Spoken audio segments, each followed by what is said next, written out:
dog walks many times. We're both dog lovers. His dog Lenny and my dog Teddy knew each other quite well, by the way. In fact, each day Teddy would mark Lenny's hedges, and each day Lenny would mark Teddy's hedges. And we met on these dog walks, and we would talk. We never talked politics because we were on the opposite ends of the political spectrum. He was a member in good standing of the liberal Rat Pack.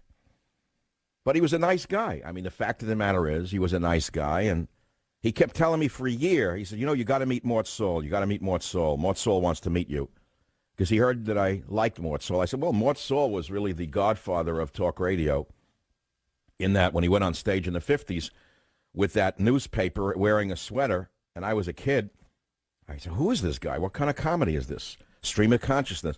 Anyway, they were good friends, Robin Williams and Mort Sahl, and he kept saying, Mort Sahl wants to meet you, blah, blah, blah. So he introduced us, and I took Mort Sahl to dinner up to the chalet, and we had a nice night. Mort was over 90. He had suffered a stroke. He was a very interesting man. It was an interesting thing for me because I'd first seen him so long before that.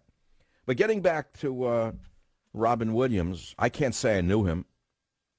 The fact of the matter is we never talked politics. We talked dogs. And he was a funny guy, genuinely funny. He was able to put his politics aside. I was able to put my politics aside.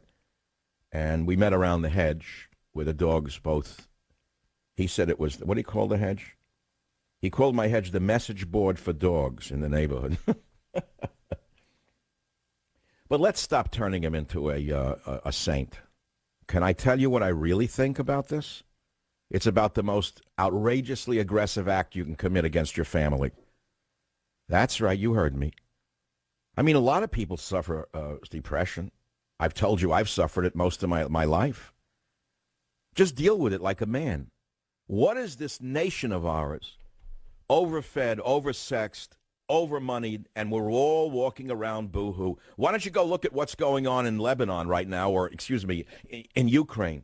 Take a look at what's going on in Gaza. Take a look at what's going on in Africa, and you're sitting and crying over what? Someone doesn't love you? You're not famous enough? You don't have enough this, you don't have enough that? What a country we live in. So it leads me to this question. Has anyone in your immediate family ever committed suicide, and what effects did it have on you or others? It's an act of selfishness, by the way, and it's banned by all three of the principal world's religions. You wouldn't know that given the liberal brainwashing on assisted suicide. You would think suicide is as normal as choice.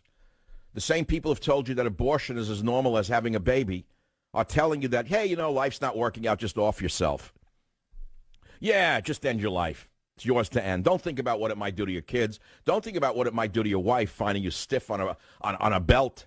No, don't think about that. Just think only about you and your pain. So anyway, what is the Jewish, what is the Christian, and what is the Islamic view